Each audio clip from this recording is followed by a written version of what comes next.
ഓം നമോ ഭഗവതേ വാസുദേവായ. ഓം നമോ ഭഗവതേ വാസുദേവായ. ഓം നമോ ഭഗവതേ വാസുദേവായ. ശ്രീമദ്ഭാഗവതം ദ്വാദശസ്കന്ധം 4-ാം അധ്യായം. ഇപ്പം നമ്മൾ ഇന്നലെ 29-ാം ശ്ലോകത്തിങ്കലാണ് നിർത്തിയത് അല്ലേ? അപ്പോൾ സത്യത്തിന് നാനാത്വഭാവമില്ല എങ്കിലും എന്തുകൊണ്ടാണ് ഏകരൂപം എന്നുള്ളത് ഒന്ന് വിസ്തരിച്ച് പറയുകയാണ്. സത്യത്തിന് നാനാത്വഭാവമില്ല, സത്യമാണെങ്കിലും ആത്മാവിന് ജീവനെന്നും ബ്രഹ്മെന്നുള്ള രണ്ട് രൂപല്ലേ എന്ന് ആർക്കെങ്കിലും തോന്നുന്നുണ്ടെങ്കിൽ ജീവബ്രഹ്മ ഭേദകൽപ്പന അറിവില്ലായ്മയുടെ ലക്ഷണം ധരിച്ചോളൂ. നാനാത്വം വസ്തുഭേദം നിമിത്തമല്ല, ഉപാധിഭേദം നിമിത്തമാണ്. ആകാശത്തിലെ പോലെ ഘടത്തിൽ ഒരു കുടത്തിൽ വ്യാപിച്ചതും ഒരു വീട്ടിൻ്റെ ഉള്ളിൽ വ്യാപിച്ചായിട്ടുള്ള ആകാശം ഒന്ന് തന്നെയാണ് അല്ലേ? ഘടത്തിൻ്റെ വ്യാപ്തിയും വീടിൻ്റെ വ്യാപ്തിയും എന്നുള്ള ഭേദത്താൽ പരിച്ഛന്ന ഭാവം കാണപ്പെടുന്നു അല്ലേ? കുടവും വീടും നശിച്ചാലോ വിശ്വം മുഴുവൻ വ്യാപിച്ച ആകാശം ഒന്നും അല്ലാതെ വേറൊന്നുമില്ല അല്ലേ? അതുപോലെ ശരീരമാവണ ഉപാധി നിമിത്തം ജീവനെന്നും ആ ശരീരം ഇല്ലാണ്ടായ ബ്രഹ്മെന്നും പറയുന്നു. ഇത് പരിച്ഛിന്നം എന്നുള്ള ഭേദത്തെ കാണിക്കാൻ ഉപയോഗിച്ച ദൃഷ്ടാന്തം. അപ്പോൾ ശരീരവ്യാപ്തി നിമിത്തം വികാരിയെന്നും ശരീരത്തിൻ്റെ അഭാവത്തിൽ നിർവികാരിയെന്നും പറയപ്പെടുന്നതിനുള്ള ദൃഷ്ടാന്തം പറയണേ. ജ്യോതിഷോരിവ എന്ന് ആകാശത്ത് കാണപ്പെടുന്ന സൂര്യബിംബം ഒരു ജലാശയത്തിൽ കുളത്തിൽ പ്രതിഫലിക്കുമ്പോൾ ആ വെള്ളത്തിലെ ചലനാദിധർമ്മങ്ങൾ പ്രതിബിംബത്തിൽ കാണപ്പെടും അല്ലേ? ആകാശത്തിൽ പ്രകാശിക്കുന്ന സത്യസ്വരൂപത്തിൽ ഒന്നും കാണില്ല. അതുപോലെ അന്ധകരണ സംബന്ധം നിമിത്തം സുഖദുഃഖാദി അവസ്ഥ ഉള്ളവനാണെന്നും അന്ധകരണത്തിൻ്റെ അഭാവത്തിൽ നിത്യാനന്ദ സ്വരൂപനാണെന്നും കാണപ്പെടും. ഇപ്പോൾ വ്യാപാരഭയത്തിന് ദൃഷ്ടാന്തം പറയുകയാണ്. വാതയോരിവ എന്ന് പുറമെ വീശണ കാറ്റ് വലിയ വലിയ വൃക്ഷങ്ങളെയൊക്കെ ചലിപ്പിക്കും അല്ലേ? നമ്മുടെ ശരീരത്തിൻ്റെ ഉള്ളിലുള്ള ചലിക്കുന്ന പ്രാണവായു ശരീരത്തെയും ചലിപ്പിക്കും. അതുപോലെ അല്പശക്തൻ മഹാശക്തൻ എന്നുള്ള ഭേദവും ഉപാധി മൂലമാണ്. അതുകൊണ്ട് ജീവബ്രഹ്മഭേദകൽപ്പനയ്ക്ക് ഉപാധി സംബന്ധവും ഉണ്ടായാൽ തന്നെ അതിൻ്റെ അഭാവവും തന്നെയാണ് അല്ലേ? ഉപാധിയുടെ അഭാവവും തന്നെയാണ് കാരണം. വസ്തുഭേദമല്ലാന്ന് പറയണു. യഥാ ഹിരണ്യം ബഹുധാ സമീയതേ നൃഭിക്രിയാഭിർവ്യവഹാരവർത്മസു ഏവം വജൂഭിർഭഗവാൻ അധുക്ഷജൂ വ്യാഖ്യായതേ ലൗകിക വൈദികൈർജനൈ. ജനലിൻ്റെ അവിടെ സാന്നിധ്യമുണ്ട് കേട്ടോ. വ്യവഹാരവർത്മസു വ്യവഹാരമാർഗങ്ങളിൽ നൃഭി മനുഷ്യരാൽ ക്രിയാഭിരചനാവിശേഷണങ്ങൾ മൂലം ഹിരണ്യം സ്വർണം ബഹുപ്രകാരത്തിൽ സമീയത കാണപ്പെടുന്നു. ഏവം പ്രകാരാധോക്ഷജ ഭഗവാൻ ഇന്ദ്രിയങ്ങൾക്ക് വിഷയമില്ലാത്ത ഭഗവാൻ ലൗകിക വൈദികൈ ശാസ്ത്രജ്ഞന്മാരും വേദജ്ഞന്മാരുമായിട്ടുള്ള ജനങ്ങളാൽ വജോഭി വാക്കുകൊണ്ട് വ്യാഖ്യായത ബഹുപ്രകാരത്തിൽ പറയപ്പെടുന്നു. പ്രപഞ്ചവ്യവഹാരത്തിനും ആശ്രയം ബ്രഹ്മം തന്നെയാണ് എന്നുള്ള ദൃഷ്ടാന്തം അത് ഉദാഹരണപൂർവ്വം കാണിക്കുകയാണ്. പ്രവൃത്തി സമർത്ഥരായിട്ടുള്ള നല്ല മിടുക്കുള്ള അല്ലേ, സ്വർണം കൊണ്ട് നല്ല പണിയ സമർത്ഥരായിട്ടുള്ള ജനങ്ങൾ സ്വർണത്തെ ഓരോ വിധത്തിലുള്ള ആകൃതികളാക്കിയിട്ട് അതിന് കടകം, കുണ്ഡലം, മാല, വള, മോതിരം എന്നൊക്കെയുള്ള നാമധേയങ്ങളൊക്കെ കൽപ്പിച്ച് ശരീരത്തിലെ ഓരോ അവയവങ്ങളും ധരിച്ച് അലങ്കരിക്കും അല്ലേ? ആ നാമരൂപങ്ങൾക്കൊക്കെ ആശ്രയം സ്വർണ്ണമാണ് അല്ലേ? എല്ലാ ആഭരണങ്ങളിലും ആ സ്വർണം ഒരു ഭേദമില്ലാണ്ട് തന്നെയാണ് ഇരിക്കണേ. ഇതുപോലെ ദേഹാഭിമാനികളായിട്ടുള്ള ശാസ്ത്രജ്ഞന്മാരും വേദജ്ഞന്മാരും ഇന്ദ്രിയങ്ങൾക്ക് വിഷയമല്ലാത്ത ഭഗവാനെ ബഹുവിധ നാമരൂപങ്ങളുള്ളവനാണെന്ന് വ്യാഖ്യാനിക്കുന്നു. യഥാ ഘനോർക്കപ്രഭവു അർക്കദർശിതു അർക്കാംശഭൂതസ്യ ചക്ഷുഷ തമാ ഏവം ത്വഹം ബ്രഹ്മ ഗുണതദീക്ഷിതു ബ്രഹ്മാംശകസ്യാത്മന ആത്മബന്ധന. യഥേതുവിധം അർക്കപ്രഭവ സൂര്യനിൽ നിന്ന് ഉത്ഭവിച്ചതും സൂര്യനാൽ പ്രകാശിക്കപ്പെടുന്നതായിട്ടുള്ള ഘനാമേഘം അർക്കാംശഭൂതസ്യ സൂര്യാംശയായിരിക്കണ ചക്ഷുഷ കണ്ണിൻ്റെ തമ ആവരണമായിരിക്കണോ. ഏവം ഇപ്രകാരം ബ്രഹ്മഗുണ ബ്രഹ്മത്തിൻ്റെ ഗുണമായിട്ടും തദീക്ഷിത ബ്രഹ്മത്താൽ പ്രകാശിക്കപ്പെടുന്നതായിരിക്കണ അഹങ്കാരം ബ്രഹ്മാംശകസ്യ ബ്രഹ്മത്തിൻ്റെ അംശമായിരിക്കണം ആത്മനാത്മാവിന് ആത്മബന്ധനാത്മസ്വരൂപമായിട്ടുള്ള ബ്രഹ്മത്തെ മറക്കണതായിരിക്കുന്നു. അപ്പോൾ അഹങ്കാരം ബ്രഹ്മസ്വരൂപത്തെ മറക്കണോണ്ടാണ് ഭേദവ്യവഹാരത്തിനിടാവുന്നതെന്ന് പറഞ്ഞതിൽ യുക്തിഭംഗല്ലേ. അഹങ്കാരം ബ്രഹ്മത്തിൽ നിന്നല്ലേ ഉണ്ടായേ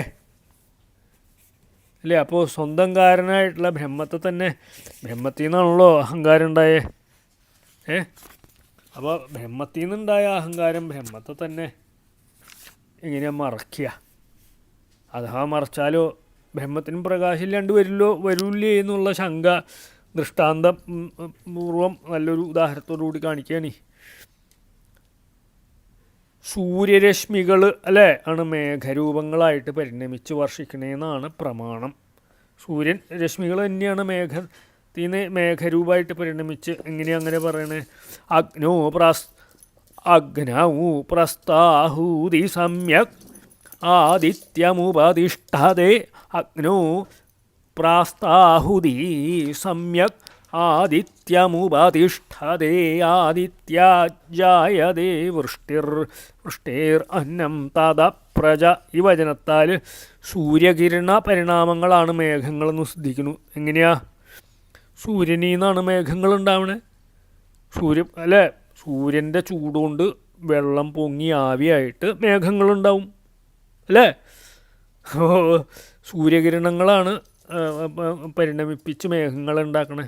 അപ്പോൾ സൂര്യനിൽ നിന്ന് മേഘങ്ങൾ ഉണ്ടാവണു. ആ സൂര്യപ്രകാശം തന്നെ മേഘങ്ങളെ പ്രകാശിപ്പിക്കുകയും ചെയ്യണു. എങ്കിലും സൂര്യൻ്റെ അംശമായിട്ടുള്ള നേത്രത്തെ മേഘം മറയ്ക്കണോണ്ട് നേത്രത്തിന് സൂര്യനെ കാണാൻ തടസ്സം നേരിടുന്നു. അതുപോലെ ബ്രഹ്മകാരിയായിട്ടുള്ള അഹങ്കാരം ബ്രഹ്മാംശമായിരിക്കുന്ന ജീവനെ മറയ്ക്കണോണ്ട് സ്വരൂപമായിട്ടുള്ള ബ്രഹ്മത്തെ ജീവൻ സാക്ഷാത്കരിക്കാത്തതുകൊണ്ട് ബ്രഹ്മത്തിൽ നിന്ന് വേറിട്ടവനെ പോലെ അഭിമാനിച്ച് സുഖദുഃഖങ്ങൾ പ്രാപിച്ച് സംസാരത്തിൽ ജന്മമരണങ്ങൾ അടയുന്നു. അതുകൊണ്ട് അഹങ്കാരം തന്നെ ഭേദവ്യവഹാരകാരനായിട്ട് വരണേൽ യുക്തിഭംഗല്യാന്ന് കണ്ടോളണം. ഘനൂ യഥാർക്ക പ്രഭവൂ വിദീര്യതേ ചക്ഷൂ സ്വരൂപം രവിമീക്ഷതേ തദാ യഥാ ഹ്യഹങ്കാര ഉപാധിരാത്മനു ജിജ്ഞാസയാ നശ്യതി കർത്തർഹ്യനുസ്മരേത്. അർക്കപ്രഭവാഘന സൂര്യനിൽ നിന്ന് ഉത്ഭവിച്ച മേഘം യഥാ വിദീര്യത എപ്പോൾ വിതാരണം ചെയ്യപ്പെടുന്നു തഥാ അപ്പോൾ ചക്ഷൂ നേത്രം സ്വരൂപം രവിം സ്വരൂപമായിട്ടുള്ള സൂര്യനെ ഈക്ഷതേ കാണുന്നു. ആത്മനാ ഉപാധി ആത്മാവിൻ്റെ ഉപാധിയായിട്ടുള്ള അഹങ്കാരം ആത്മനാ ജിജ്ഞാസയ ആത്മാവിനെ അറിയണം എന്നുള്ള ആഗ്രഹത്താൽ യഥാ നശ്യതി എപ്പോൾ നശിക്കണോ തർഹി അപ്പോൾ അനുസ്മരിക്കുക. അപ്പോൾ അഹങ്കാരനാശത്താൽ ആത്മസാക്ഷാത്കാരുണ്ടാവുമെന്ന് മുമ്പ് പറഞ്ഞ ദൃഷ്ടാന്തത്തെ കൊണ്ട് തന്നെ സ്പഷ്ടാക്കണേ. സൂര്യകിരണ പരിണാമങ്ങളായിട്ടുള്ള മേഘങ്ങളെ സൂര്യകിരണങ്ങൾ തന്നെ എപ്പോൾ പിളർന്ന് ചൂട്ട് വിട്ടിപ്പിച്ചായിട്ട് നശിപ്പിച്ച് കളയാൻ പറ്റുമല്ലേ? കളയണം. അപ്പം മാത്രം തൻ്റെ സ്വരൂപമായിട്ടുള്ള സൂര്യനെ നേത്രത്തിന് കാണാൻ പറ്റും അല്ലേ? അതുപോലെ ആത്മവിചാരത്താൽ ആത്മാവിൻ്റെ ഉപാധിയായിട്ടുള്ള അഹങ്കാരം നശിക്കുമ്പോൾ ജീവാത്മാവ് തൻ്റെ സ്വരൂപമായിട്ടുള്ള ആത്മാവിനെ അല്ലെങ്കിൽ ബ്രഹ്മത്തെ സാക്ഷാത്കരിക്കും.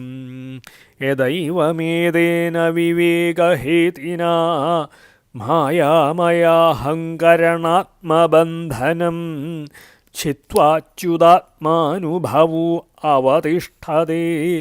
തമാഹുരാത്യന്തികമംഗ സംപ്ലവം ഏതേന വിവേകഹേതിന. ഈ വിവേകാവണ ശാസ്ത്രത്താൽ മായാമയാഹങ്കരണാത്മബന്ധനം അവിദ്യാസ്വരൂപമായിട്ടുള്ള അഹങ്കാരാവണ ആത്മോപാധിയെ ചിത്വാ മുറിച്ചിട്ട് അച്യുതാത്മാനുഭവ പരിപൂർണാത്മസാക്ഷാത്കാരത്തോടുകൂടി യഥാ അവതിഷ്ഠത എപ്പോൾ അവസ്ഥിതി ചെയ്യണോ അങ്കാരാജാവേ തം അതിനെ ആത്യന്തികം സംപ്ലവം ആത്യന്തിക പ്രളയനാഹു പറയണു. ഇപ്രകാരാത്മവിചാരാവണ ജ്ഞാനാവണ ശാസ്ത്രത്താൽ അജ്ഞാനാത്മകമായിട്ടുള്ള അഹങ്കാരാവണ ആത്മബന്ധത്തെ മുറിച്ച് കളഞ്ഞിട്ട് പരിപൂർണാത്മഭാവേനെ എപ്പോൾ സ്ഥിതി ചെയ്യണോ ഈ ആത്മസാക്ഷാത്കാരാവസ്ഥയെ ആത്യന്തിക പ്രളയം എന്ന് വിദ്വാൻമാർ പറയുന്നു. അപ്പോൾ ആത്മസാക്ഷാത്കാരം സിദ്ധിച്ച അവസ്ഥയ്ക്കാണ് ആത്യന്തിക പ്രളയം എന്ന് പറയുന്നത്. അതിനുശേഷം ജന്മവരണ സ്വരൂപമായിട്ടുള്ള സംസാരത്തിന് അവകാശമില്ല, ഇടവരില്ല. അതുകൊണ്ട് അവസാനത്തെ നാശം ഇത് തന്നെ. അതുകൊണ്ട് അതിനെ ആത്യന്തിക പ്രളയം എന്ന് പറയുന്നു. നിത്യതാ സർവഭൂതാനാം ബ്രഹ്മാദീനാം പരന്തപ ഉൽപ്പത്തി പ്രളയാവേഗേ സൂക്ഷ്മജ്ഞാ സംപ്രചക്ഷതേ. ബ്രഹ്മാദീനം, ബ്രഹ്മാവ് തുടങ്ങിയ സർവഭൂതാനാം, സർവഭൂതങ്ങൾക്കും നിത്യത എപ്പോഴും ഉൽപ്പത്തി പ്രളയങ്ങളെ ഏകേ സൂക്ഷ്മജ്ഞ, ചില സൂക്ഷ്മജ്ഞന്മാർ സംപ്രചക്ഷതി പറയുന്നു. ഇനി നിത്യപ്രളയ സ്വരൂപം പറയുകയാണേ. കാമാദിശത്രുക്കളെ നശിപ്പിക്കുന്ന പരാക്രമമുള്ള രാജാവേ, പരമസൂക്ഷ്മത്തെ അറിയണ ചിലർ ബ്രഹ്മാവ് മുതൽക്കുള്ള സർവഭൂതങ്ങൾക്ക് എപ്പോഴും ഉൽപ്പത്തിയും നാശമുണ്ടെന്ന് പറയണു.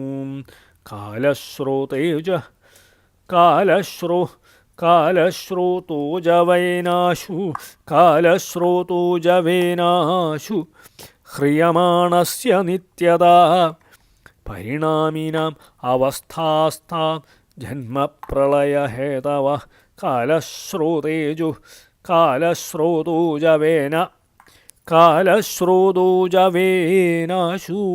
ഹ്രിയമാണസ്യ നിത്യതാ പരിണാമിനാം അവസ്ഥാസ്ഥാ ജന്മപ്രളയ ഹേതവ. കാലശ്രോതോജവേന, കാലാവണ സ്രോതസ്സിൻ്റെ വേഗത്താൽ നിത്യതാ ഹ്രിയമാണസ്യ ദേഹാദി, എപ്പോഴും ഹരിക്കപ്പെട്ടുകൊണ്ടിരിക്കുന്ന ദേഹാദിയുടെ അതവസ്ഥകൾ പരിണാമിനാം ഇവ, പരിണാമികളുടെ പോലെ ജന്മപ്രളയഹേത ഉൽപ്പത്തിനാശങ്ങൾ അറിയിക്കുന്നതാണ്. അപ്പോൾ നിത്യവും ശരീരങ്ങൾക്ക് ഉൽപ്പത്തിനാശം, ശരീരത്തിന് ഉൽപ്പത്തിനാശം ഇങ്ങനെ ഉണ്ടാവണേ എന്ന് അറിയാനുള്ള ലക്ഷണം എന്താണെന്നുള്ള ആകാംക്ഷയ്ക്ക് സമാധാനം പറയണേ. ഏതൊരു വസ്തുവിനെ ഏതൊരു സാധനം കൊണ്ട് നിർമ്മിക്കണോ ആ വസ്തുക്കളുടെ അന്യോന്യ സംയോഗം തന്നെയാണ് ജനനം, അല്ലേ? 2-3 വസ്തുക്കൾ ചേർത്ത് ഒരു കസേര ഉണ്ടാക്കും, അല്ലേ? അപ്പോൾ ആ വസ്തുക്കൾ അന്യോന്യം ചേരണത് തന്നെയാണ് ആ കസേരയുടെ ജനനം. വിയോഗം തന്നെ, അത് പരസ്പരം പിരിഞ്ഞു പോകണം മരണം, അല്ലേ? കാറിൻ്റെ ടയറും അതിൻ്റെ ബോഡിയും എഞ്ചിനൊക്കെ പിരിഞ്ഞു പോയാൽ കാറിൻ്റെ മരണമായി. അതുപോലെ ദേഹം അനുക്ഷണം പ്രതിക്ഷണം വർദ്ധിച്ചുകൊണ്ടും നശിച്ചുകൊണ്ടിരിക്കും. നമ്മൾ ആഹാരം കഴിച്ചു നല്ല നന്നാവും, അല്ലേ? ഒരു ഭാഗത്തുകൂടെ ശരീരത്തിലെ മോളിക്യൂൾസ് ഇങ്ങനെ പോയിക്കൊണ്ടിരിക്കും. കാലാവണ പ്രവാഹം ദേഹത്തിൻ്റെ അംശത്തെ നിത്യവും ഇങ്ങനെ അപഹരിച്ചുകൊണ്ട് തന്നെ ഇരിക്കും. അതുകൊണ്ടാണ് ബാല്യം, യൗവനം, വാർദ്ധക്യം, ഒടുവിൽ നാശമൊക്കെ ഉണ്ടാവണേ. എണ്ണയും തിരിയിട്ട് കത്തിക്കുന്ന ഒരു ദീപം ക്രമേണ കത്തണതായിട്ട് കാണണമെങ്കിലും ജ്വാലകൾ ഇങ്ങനെ പ്രദക്ഷിണം ഉണ്ടായി നശിച്ചുകൊണ്ടിരിക്കും. അത് ശ്രദ്ധിച്ചറിയാം. ഞാനൊക്കെ ചെറുപ്പത്തിൽ സന്ധ്യയ്ക്ക് നാമം ചെല്ലുമ്പോൾ അത് ശ്രദ്ധിക്കാറുണ്ട്. അതുകൊണ്ട് ക്രമത്തിൽ എണ്ണയും തിരിയും ക്ഷയിച്ചു വരികയും അവസാനം ആ ജ്വാല നശിക്കുകയും ചെയ്യും. അതുപോലെ നദീപ്രവാഹം, അല്ലേ? ഇങ്ങനെ വെള്ളം മുകളിൽ നിന്ന് ഇങ്ങനെ വന്നുകൊണ്ടിരിക്കും, ഇങ്ങനെ കീഴ്പോട്ട് ഇങ്ങനെ പോയിക്കൊണ്ടിരിക്കും, അല്ലേ? പുതിയ വെള്ളം മുകളിൽ നിന്ന് ഇങ്ങനെ വന്നുകൊണ്ടിരിക്കും, കീഴ്പോട്ട് പഴയ വെള്ളം ഇങ്ങനെ പോയിക്കൊണ്ടിരിക്കും, അല്ലേ? അപ്പോൾ വന്നും പോയിക്കൊണ്ട് ഇങ്ങനെ ഇരിക്കും നദിയിലെ വെള്ളം, അല്ലേ? അതുപോലെ നമ്മുടെ ശരീരത്തിലും കോശങ്ങൾ വന്നും പോയിക്കൊണ്ട് ഇങ്ങനെ ഇരിക്കണം നദി ഒഴുകുമ്പോൾ പോലെ. അതുകൊണ്ട് ക്രമത്തിൽ ജലം ഒഴുകിക്കൊണ്ടിരിക്കുമ്പോൾ തന്നെ പ്രദക്ഷിണം, ജലത്തിന് മരണവും സംഭവിക്കേണ്ടത്, കടലിൽ ചെന്ന് ചേരുകയല്ലേ, വൃദ്ധിക്ഷയം ഭവിക്കേണ്ടത്. അപ്പോൾ പരിണാമികമായിരിക്കുന്ന സകല വസ്തുക്കളുടെയും വൃദ്ധിക്ഷയങ്ങളിൽ നിന്ന് അവർക്കെല്ലാവർക്കും ഓരോ നിമിഷവും സംയോഗവിയോഗങ്ങളുണ്ടാവണം. അപ്പോൾ നദിയിലെ ജലം ഒരു സമുദ്രത്തിൽ ചെന്ന് ചേർന്ന് നദിയല്ലാണ്ടാവുമ്പോൾ, അല്ലേ, വിയോഗം നദിയുടെ, അല്ലേ, നമ്മുടെ ശരീരത്തിലെ അംശങ്ങളും കോശങ്ങളും ഇങ്ങനെ നിരന്തരം സംയോഗവിയോഗങ്ങളുണ്ടാവും. പുതിയത് വരും, പഴയത് എന്നറിയണം. അനാദ്യന്തവതാനേന കാലേന ഈശ്വരമൂർത്തിനാ അവസ്ഥാനൈവ ദൃശ്യന്തി വിയതി ജ്യോതിഷാമിവ. അനാദ്യന്തവതാദ്യന്തമില്ലാത്തതും ഈശ്വരമൂർത്തിനെ, ഈശ്വരസ്വരൂപമായിരിക്കണം. അനേന കാലേന, കാലത്താൽ സംഭവിക്കണ അവസ്ഥകൾ വിയതി ആകാശത്തിൽ, ജ്യോതിഷാം ഇവ തേജോമണ്ഡലങ്ങളുടെ പോലെ ന ദൃശ്യന്തി കാണപ്പെടില്ല. പ്രദക്ഷിണം അവസ്ഥകൾ മാറിക്കൊണ്ടിരിക്കണമെങ്കിൽ എന്തുകൊണ്ട് കാണപ്പെടണില്ല, അവസ്ഥയുടെ മാറ്റം കണ്ട കാണാത്തേ എന്നുള്ള ശങ്ക പരിഹരിക്കുകയാണ്. ആദ്യം അവസാനമില്ലായിരിക്കണം ഈശ്വര സ്വരൂപമായിട്ടുള്ള കാലം നിമിത്തം സംഭവിക്കുന്ന അവസ്ഥാഭേദങ്ങൾ കാണപ്പെടണില്ലെങ്കിലും അവസ്ഥകൾ മാറിക്കൊണ്ട് തന്നെ ഇരിക്കുന്നു, അല്ലേ? നമുക്ക് കാണാൻ പറ്റും നമ്മുടെ ശരീരത്തിലുള്ള മാറ്റങ്ങൾ, അല്ലേ? അനുഭവത്താൽ അറിയാൻ പറ്റുള്ളൂ. നമ്മുടെ ബാല്യം നശിച്ച് നമുക്ക് യൗവനം ഉണ്ടായി, യൗവനം ആരംഭിച്ചതും യൗവനം നശിച്ചു വാർദ്ധക്യം ആരംഭിച്ചതൊക്കെ നമ്മൾ പിന്നീടാണ് അറിയണത്, അല്ലേ? നടക്കുന്ന സമയത്ത് അറിയില്ല. അപ്പോൾ അതിൻ്റെ ഇടയ്ക്കുള്ള അവസ്ഥാഭേദങ്ങളും നിത്യവും ഇപ്പോൾ നമ്മൾ ബാല്യം നശിച്ച് യൗവനം യൗവനം നശിച്ച് വാർദ്ധക്യം ആരംഭിച്ചു ഒക്കെ നമ്മൾ കണ്ടു. അപ്പോൾ അതിന് ഇടയ്ക്കുള്ള അവസ്ഥാഭേദങ്ങളും നിത്യവും സംഭവിച്ചുകൊണ്ടിരിക്കണമെന്ന് നമുക്ക് ഊഹിക്കാലോ. ആകാശത്ത് കാണപ്പെടുന്ന സൂര്യാദി ഗോളങ്ങളുടെ ഗതിവിശേഷങ്ങൾക്ക് കാണാൻ പറ്റില്ലെങ്കിൽ ഒരു സ്ഥാനം വിട്ട് മറ്റൊരു സ്ഥാനത്ത് കാണപ്പെടുമ്പോൾ അതിന് കാരണമായിട്ടുള്ള ഗതിവിശേഷം സംഭവിച്ചുകൊണ്ട് തന്നെ ഇരിക്കുന്നു അല്ലേ. സൂര്യൻ ഇങ്ങനെ ചരിക്കണം, നമുക്ക് സൂര്യൻ നീങ്ങിക്കൊണ്ടിരിക്കണം നമുക്ക് കാണാൻ പറ്റുമോ? ചന്ദ്രനും ഇല്ല. അതുപോലെ ഉണ്ടായി വർദ്ധിച്ച് നശിക്കുന്ന കാണപ്പെടുന്ന സകല പദാർത്ഥങ്ങൾ അനുനിമിഷം ഉൽപ്പത്തിനാശങ്ങളെ പ്രാപിക്കുന്നു. 3 നിശ്ചയിക്കണം നിത്യോ നൈമിത്തികശ്ചൈവ തഥാ പ്രാകൃതികൂലയാത്യന്തികശ്ച തഥിത കാലസ്യ ഗതിരീദൃശി. പ്രളയനിരൂപണം സംഭവിക്കുന്ന നിത്യം നൈമിത്തികം പ്രാകൃതികം ആത്യന്തികം എന്ന് പറയപ്പെടുന്ന 4 വിധ പ്രളയങ്ങളെയും ഞാൻ അങ്ങയോട് പറഞ്ഞു അല്ലേ. കാലത്തിൻ്റെ ഗതി പ്രകാരമാണ്. ഏതാ കുരുശ്രേഷ്ഠ ജഗത് വിധാതുർ നാരായണസ്യാഖില സത്വധാംന ലീലാകഥാസ്തേ കഥിതാഃ സമാസതാഃ കാർസ്ന്യേന നാജുപ്യഭിധാതുമീശ. കുരുശ്രേഷ്ഠ, ഹേ കുരുകുലശ്രേഷ്ഠ, ജഗത് വിധാതു, ജഗത്തിൻ്റെ നിർമ്മാതാവും അഖില സത്വധാംന, സകല ജീവനിധാനായിരിക്കണ നാരായണസ്യ, നാരായണൻ്റെ ഏതാ ലീലാകഥ സ്വരൂപകഥകൾ തേ സമാസത കഥിത അങ്ങയോട് ചുരുക്കി പറഞ്ഞു. കാർസ്ന്യേന വിസ്തരിച്ച സകലവും അഭിധാതും പറയാനായിക്കൊണ്ട് ബ്രഹ്മാവും ന ഈശ സമർത്ഥനല്ല എന്ന് പറയാം. അപ്പോൾ പുരാണാർത്ഥത്തെ ഉപസംഹരിക്കുന്നു. ഹേ കുരുകുലശ്രേഷ്ഠ, ശ്രേഷ്ഠനായിട്ടുള്ള രാജാവെ, സകല ജീവജാലങ്ങളുടെ നിവാസ സ്ഥാനഭൂതനും ജഗൽ സൃഷ്ടാവുമായിട്ടുള്ള ശ്രീനാരായണൻ്റെ ലീലാരൂപ കഥകൾ അങ്ങയോട് ഞാൻ ചുരുക്കി സംക്ഷേപിച്ചു പറഞ്ഞു. വിസ്തരിച്ച് മുഴുവൻ പറയാൻ ബ്രഹ്മാവിനുകൂടി സാമർഥ്യമില്ല. സംസാര സിന്ധുമതിദുസ്തരമൂർത്തി തീർഷൂർ നാന്യപ്ലവോ ഭഗവത പുരുഷോത്തമസ്യം ലീലാകഥാരസനിഷേവണമന്തരേണാം പുംസോ ഭവേത് വിവിധ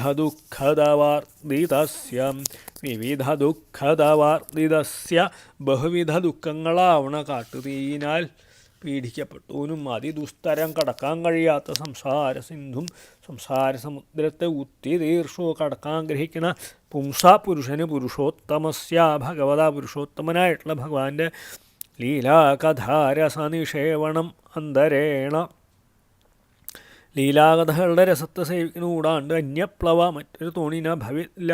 സമ്പൂർണ്ണമായി വിസ്തരിച്ച് പറയാൻ സാധിക്കില്ലെങ്കിൽ അല്പമായിട്ട് എന്തിനാ പറയണമെന്നുള്ള ശങ്ക തീർത്തുകൊണ്ട് പറയാണ്. ശ്രവണകീർത്തനാദി ഫലത്തെ സൂചിപ്പിക്കുന്നു.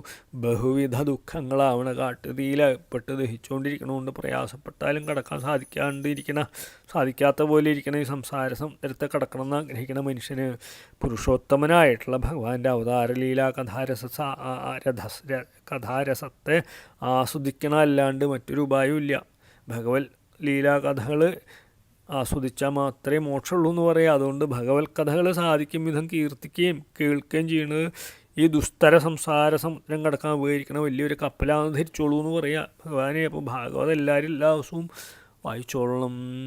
പുരാണ സംഹിതാമേതാം ഋഷിർ നാരായണോ വ്യയാ നാരദായ പുരാപ്രാഹ കൃഷ്ണദ്വൈവായനായ സാം സവൈ മഹ്യം മഹാരാജ ഭഗവാൻ ബാദരായണായിത ഇമാം ഭാഗവതീം പ്രീത സംഹിതാം വേദസംഹിതാം പുരാണസംഹിതാമേതാം ഋഷിർ നാരായണോ വ്യയാ നാരദായ പുരാപ്രാഹ കൃഷ്ണദ്വൈവായനായ സാം സവൈ മഹ്യം മഹാരാജ ഭഗവാൻ ബാദരായണ ഇമാം ഭാഗവതീം പ്രീത സംഹിതാം വേദസംഹിതാം.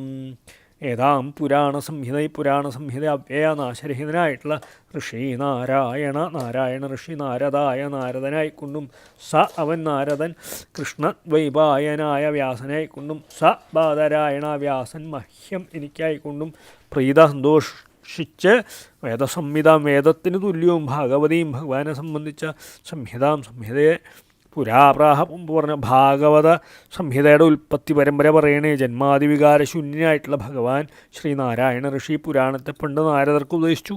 അദ്ദേഹത്തിൻ്റെ അച്ഛനായിട്ടുള്ള ശ്രീ വേദവ്യാസമുനിക്ക് ഉപദേശിച്ചു. മഹാരാജാവേ, ഭഗവാൻ ബാദരായണൻ എന്നോട് സ്നേഹമുള്ളതുകൊണ്ട് പ്രീതിയുള്ളതുകൊണ്ട് വേദത്തിന് തുല്യമായിട്ടുള്ള ഈ ഭാഗവത സംഹിത എനിക്ക് ഉപദേശിച്ചു തന്നു.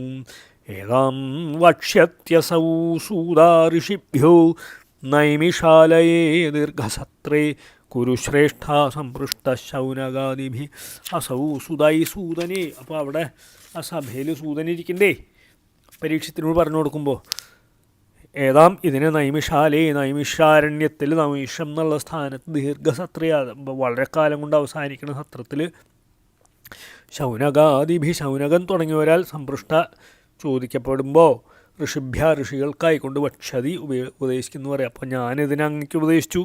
ഇനി ഇതിനെ ഈ സൂതൻ, ഈ സഭയിലുള്ള സൂതൻ നൈമിഷാരണ്യത്തിൽ വെച്ച് നടത്തുന്ന ദീർഘസത്രത്തിൽ ശൗനകാദികൾ സാദരം പ്രാർത്ഥിക്കുമ്പോൾ അവർക്ക് ഉപദേശിച്ചു കൊടുക്കും. അങ്ങനെ ഈ ഭാഗവത സംഹിത ലോകത്ത് പ്രചരിക്കുന്ന ആശയം.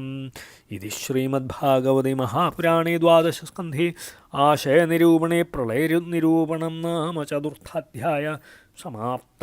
ശ്രീഹരയേ നമ, ശ്രീഹരയേ നമ, ശ്രീഹരയേ നമ.